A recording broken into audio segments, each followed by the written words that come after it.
दोस्तों, कहते हैं अश्वत्थामा महाभारत का सबसे पापी योद्धा था और वह आज भी पृथ्वीलोक पर जीवित है। पर उसको ऐसा श्राप मिलने की वजह क्या थी, चलिए जानते हैं। वह पिछले 5000 सालों से अभी भी भटक रहा है और उसके घाव आज तक भरे नहीं हैं। जी हाँ दोस्तों, आज हम आपको बात बताने वाले हैं अश्वत्थामा के इतिहास के बारे में। वह उस समय महाबली योद्धाओं में से एक था। हम वीर अर्जुन, वीर भीम, वीर युधिष्ठिर और द्रौपदी के बारे में तो जानते ही हैं, लेकिन अश्वत्थामा के बारे में हम इतना नहीं जानते। वह शिव जी का परम भक्त, महाबली और एक मणि का मालिक था जो उसे सब प्रकार के भयों से दूर रखती थी। उसने महाभारत युद्ध में अपने कृत्यों से पूरी महाभारत भूमि को दहला दिया था। वह ऋषि भारद्वाज का पोता, गुरु द्रोण और माता कृति का पुत्र था। महाभारत के युद्ध में ये उल्लेखित है कि गुरु द्रोण को एक ऐसे पुत्र की कामना थी जिसमें शिव जी के समान तेज और पराक्रम हो। इसीलिए गुरु द्रोण और कृति ने तमसा नदी के किनारे तपेश्वर शिवलिंग पर महादेव की आराधना की और उन्हें प्रसन्न किया।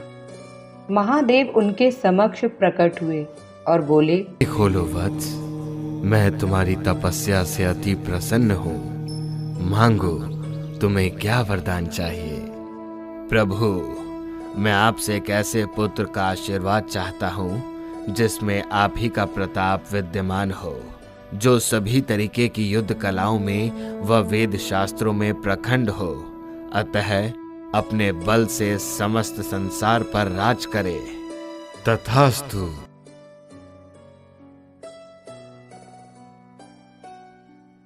शिवजी से वरदान प्राप्त करने के बाद कृति ने एक पुत्र को जन्म दिया। उसके मुख पर असीम तेज था और वह अपने माथे पर एक मणि लेकर पैदा हुआ था, जो कि उस जन्म लेते ही उस बालक ने घोड़े की तरह हिनहिनाने की आवाज करी। इसीलिए उसका नाम अश्वत्थामा पड़ा। अश्वत्थामा होनहार तो थे ही, पर इसके विपरीत वह बहुत ही गरीबी में पले बड़े थे। महाभारत की कथा के अनुसार अश्वत्थामा ने कभी दूध नहीं चखा था और दूसरे बालकों को दूध पीता देख उनके मन में भी जिज्ञासा हुई कि उन्हें भी दूध का स्वाद चाहिए। इसके लिए उसने शिव जी की घोर तपस्या की। शिव जी ने प्रसन्न होकर उसे दूध का प्याला दिया और उसे दूध पीकर बहुत आनंद आया। अश्वत्थामा एक वीर था और उसकी शिक्षा दीक्षा उसके पिता गुरु द्रोण ने की थी, जो कि एक महान गुरु थे, जिसके कारण उसे सभी वेदों और अस्त्र शस्त्र का ज्ञान था। उसके सर पर एक दिव्य मणि थी जो उसे सभी प्रकार के भयों, देवताओं और राक्षसों, जानवरों से दूर रखती थी। महाभारत के अनुसार अश्वत्थामा के जन्म के बाद गुरु द्रोण की आर्थिक स्थिति और भी बिगड़ गई और वे सहायता लेने के लिए अपने मित्र द्रुपद के दरबार में गए। वहां द्रुपद ने उनका घोर अपमान किया। इसे देखकर अश्वत्थामा को बहुत क्रोध आया और उन्होंने प्रण लिया कि वह इसका वध करेंगे। इसके पश्चात गुरु द्रोण हस्तिनापुर के राजकुमारों के शिक्षक बन गए और अश्वत्थामा और दुर्योधन की गहरी मित्रता हो गई। अपनी शिक्षा पूर्ण करने के बाद गुरु द्रोण ने अपनी गुरु दक्षिणा स्वरूप राजा द्रुपद को बंदी बना के लाने को कहा।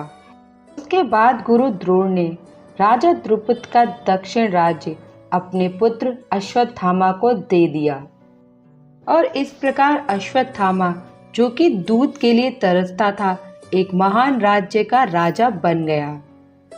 अश्वत्थामा मात्र एक योद्धा था जो पूरे महाभारत युद्ध को अपने बल पर संपूर्ण प्रकार से लड़ सकता था।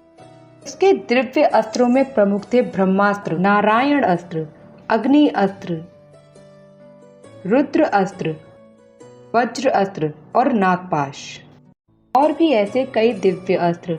महाभारत का युद्ध 18 दिन चला।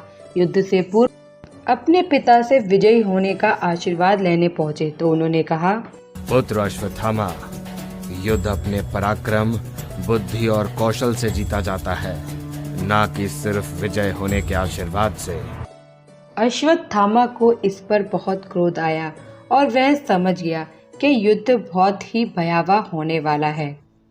अधर्म के पक्ष में लड़ते हुए शिव के रुद्र अवतार ने महाभारत क्षेत्र में हाहाकार मचा दी थी। महाभारत के अनुसार पांडवों की राक्षस सेना, जिनके सेनापति स्वयं भीम के पुत्र घटोत्कच थे, उन्होंने पूरे महाभारत क्षेत्र में हाहाकार मचा दी थी। तब पूरी कौरव सेना में हाहाकार मच गई थी। तब अकेले अश्वत्थामा ही थे जिन्होंने पूरी राक्षस सेना का संहार किया और भीम के पुत्र घटोत्कच का वध किया और घटोत्कच को परास्त कर दिया। अश्वत्थामा मात्र एक ऐसा योद्धा था जिसे कोई भी हरा नहीं सका था और अश्वत्थामा के पिता गुरु द्रोण भी पांडवों की सेना पर काल बनकर टूट पड़े। तब श्री कृष्ण ने एक युक्ति का प्रयोग किया और अश्वत्थामा नामक हाथी का वध करवाकर भीम को यह संदेश लेकर गुरु द्रोण के पास भेजा। अपने पुत्र के शोक में गुरु द्रोण ने हथियार छोड़ दिए और इसका फायदा उठाकर पांडवों ने गुरु द्रोण की हत्या कर दी।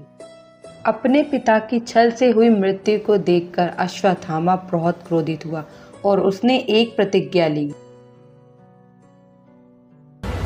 जिस निर्दयता से पांडवों ने अपने गुरु को मारा है, इसका प्रतिशोध इतना घातक होगा कि सारा संसार दहल उठेगा।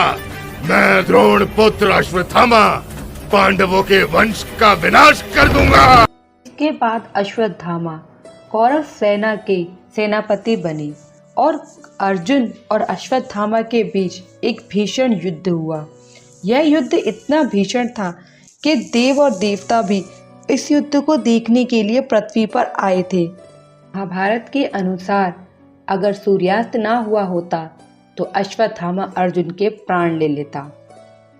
वहाँ कुरुक्षेत्र में अश्वत्थामा का रूप बहुत ही रौद्र हो गया था, जिसे संजय ने महाराज धृतराष्ट्र को कुछ इस तरह बताया। अश्वत्थामा स्वयं काल प्रतीत हो रहा है। उसके बाणों ने अर्जुन और स्वयं भगवान श्री कृष्ण को भी घायल कर दिया है।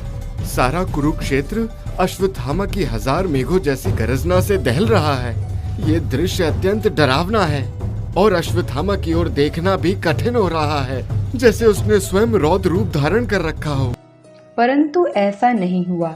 अपना प्रतिशोध न ले पाने के कारण अश्वत्थामा बहुत विचलित हुआ। तभी उसने अपने उल्लू को सोते हुए कुएं पर आक्रमण करते हुए देखा और उसने भी यह सोचा कि वह सोते हुए पांडवों की हत्या करेगा।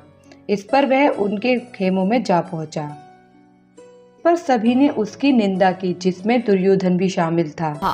अश्वत्थामा, इतने महान गुरु के पुत्र होकर तुमने ऐसा कार्य किया है जिसे जितना भी दिखारा जाए वो कम है। सोते हुए को मारना ना ही वीरता है और ना ही क्षत्रिय धर्म। पांडवों के पुत्रों की हत्या करने के फलस्वरूप अर्जुन ने अश्वत्थामा का सिर काटने की प्रतिज्ञा की। इससे अश्वत्थामा वहां से भाग निकला और कई ऋषि राजाओं के पास शरण मांगने के लिए पहुंचा, परंतु किसी ने उनकी सहायता नहीं की और अंत में उसका सामना पांडवों से हो ही गया। अश्वत्थामा भी उतने ही क्रोध में था जितना अर्जुन और क्रोधवश उसने ब्रह्मास्त्र का प्रयोग कर लिया। श्री कृष्ण ने अर्जुन को भी ब्रह्मास्त्र का प्रयोग करने को कहा तो अर्जुन ने भी अपना ब्रह्मास्त्र चलाया। इन दो महान अस्त्रों के टकराव से पृथ्वी का जो विनाश होता उसे रोकने के लिए वेद व्यास जी स्वयं आए और उन दोनों से कहा, मूर्खो, क्या तुम्हें ज्ञात नहीं कि ब्रह्मास्त्र से सारी सृष्टि का नाश हो सकता है? अभी अपने अपने ब्रह्मास्त्रों को लौटा लो। आज्ञा अनुसार अर्जुन ने तो अपना ब्रह्मास्त्र लौटा लिया, लेकिन अश्वत्थामा को ब्रह्मास्त्र लौटाने की विधि नहीं आती थी, इसलिए उसने अपने ब्रह्मास्त्र को उत्तरा के गर्भ की ओर मोड़ दिया और उसके आखिरी वंशज का भी अंत कर दिया। इससे उत्तरा का पुत्र गर्भ में ही नष्ट हो गया।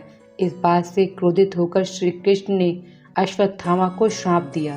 दुष्ट अश्वत्थामा, तुमसे ज्यादा नीच कार्य कोई नहीं कर सकता। तुमने सदा ही अपनी शक्तियों का गलत उपयोग किया है, परंतु कोख में किसी बालक की हत्या कर देना, इससे बड़ा और कोई पाप नहीं हो सकता। पापी अश्वत्थामा, मैं तुम्हें सृष्टि के अंत तक पृथ्वी के कोने कोने में भटकने का श्राप देता हूँ। तुम चाहकर भी मर नहीं पाओगे और संसार की सभी बीमारियों से तुम्हारा ये शरीर ग्रसित हो जाएगा और माथे पर जहाँ इस मणि को सजाए रखते थे वहाँ से सदा ही खून रिसता रहेगा। यह कथा थी महाभारत के सबसे पापी योद्धा अश्वत्थामा की, जिसे पृथ्वी के अंत तक पृथ्वी पर भटकने का श्राप है।